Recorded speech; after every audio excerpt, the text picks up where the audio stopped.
Welcome to day 3 of a week of Drool-worthy slow cooker meals. Today I will be showing you how to make red beans and rice in a crock pot. You will need 1 pound of dried beans. To soak or not to soak? That is the question. When cooking beans in a slow cooker, you actually do not have to soak them. Soaking helps when you want your beans to cook quicker. Say you're going to be making a pot of beans on the stovetop and you don't want to have to cook them all day, then soak them. I always soak my beans no matter what. If I'm cooking them on the stovetop or in the crock pot, I still soak my beans. I was just taught to do it that way, so that's the way I've always done it. Now, it is always necessary to clean your beans. You want to make sure to remove any small stones, twigs, leaves, or broken beans. And yes, you do get those things in your beans sometimes. Now, there's a few ways to do this. You can spread the beans out on a baking sheet and go through them and make sure you check them to see if there's anything that you need to remove.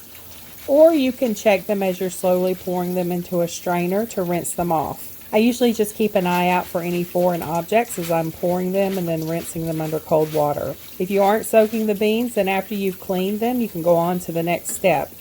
If you are soaking the beans, you're going to need a large bowl, a pot, or some sort of dish to soak the beans in. After you've cleaned your beans, pour the beans in and fill it with fresh cold water.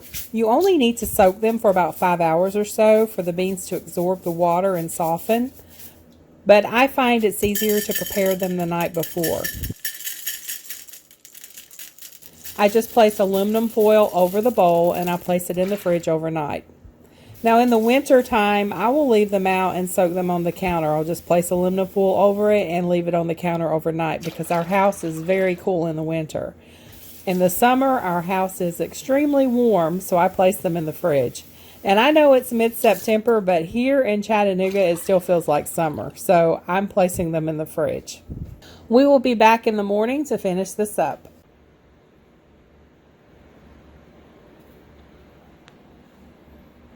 Good morning. Okay, we have a lot of ingredients we're working with this morning.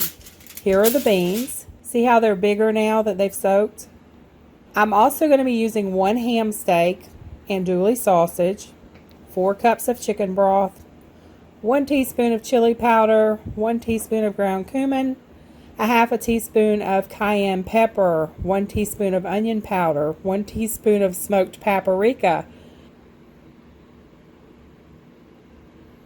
a half a teaspoon of salt, 1 teaspoon of brown sugar, 2 garlic cloves, 1 green bell pepper, and 1 red onion. Most people add celery, but we don't care for celery, so I don't add it.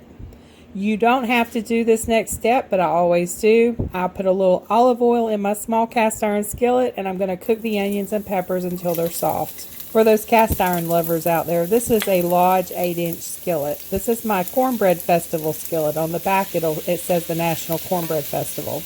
I need to season a lot of my skillets, including this one, but I always wait until the winter time to do it because I don't want to heat the house up when I turn the oven on to season the cast iron. Okay, then I'm going to press the garlic cloves. You want to mix that in and cook it for about another minute.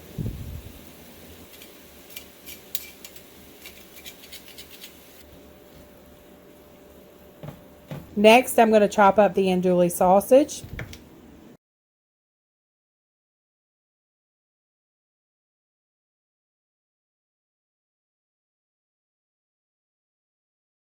I'm going to add that to the crock pot. Then I'm going to go ahead and pour the onions and peppers on top of that. Now I'm going to take this ham steak and cut it into cubes. Now you can use a smoked ham shank if you prefer, but I find it's cheaper just to buy this pack of ham steaks. They are thick and they're a good size. I'm only using 1 for this recipe. I have this other one that I'm going to put aside for breakfast. It'll be good chopped up in omelets or sliced up to go with some eggs. Okay, I'm going to add in the ham cubes.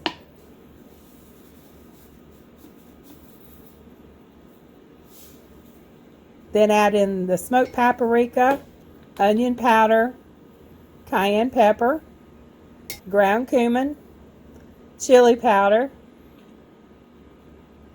brown sugar, but I use Swerve, so this isn't actual brown sugar. This is brown sugar Swerve. And since the beans have been soaking overnight, I'm going to pour this water out, and then I'm going to re-rinse the beans, and then I'm going to add the beans into the crock pot. Then I'm going to add the chicken broth.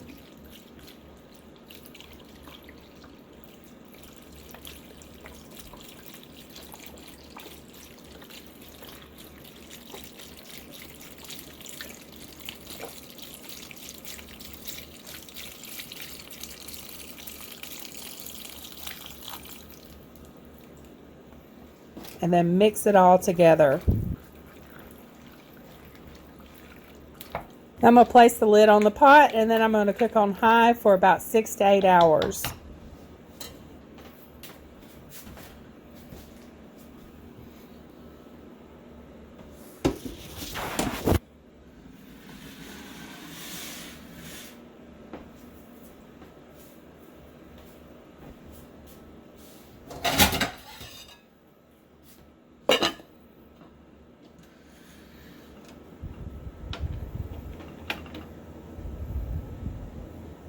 So we're going to be back in a few hours.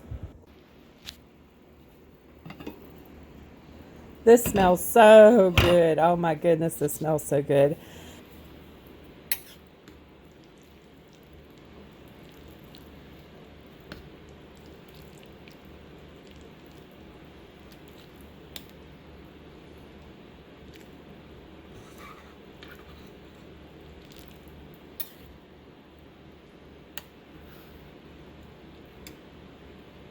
Now I'm going to make some rice. So I'm going to add 2 cups of water to a pot, 1 tablespoon of butter, some salt and pepper. I'm going to bring the water to a boil. Then I have a cup of long grain rice that I have rinsed, and I'm going to pour that into the boiling water. Give it a stir.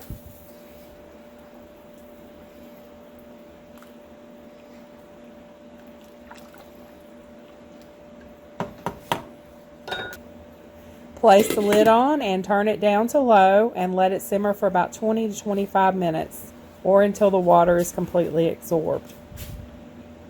You do not want to remove the lid while it's cooking. Leave that lid on until it's done. And I can usually look in to see if the water has absorbed. It should look like this.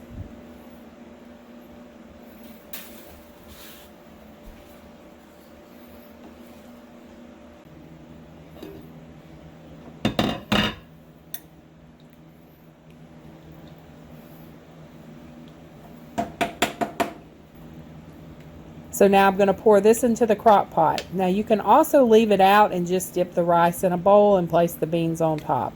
I like pouring the rice in. As it cools down, it's going to thicken up with the rice in it. So tomorrow's leftovers will be a lot thicker. It will not be soupy at all. If you want a dish full of flavor, then this is the recipe for you. It is one of our favorites.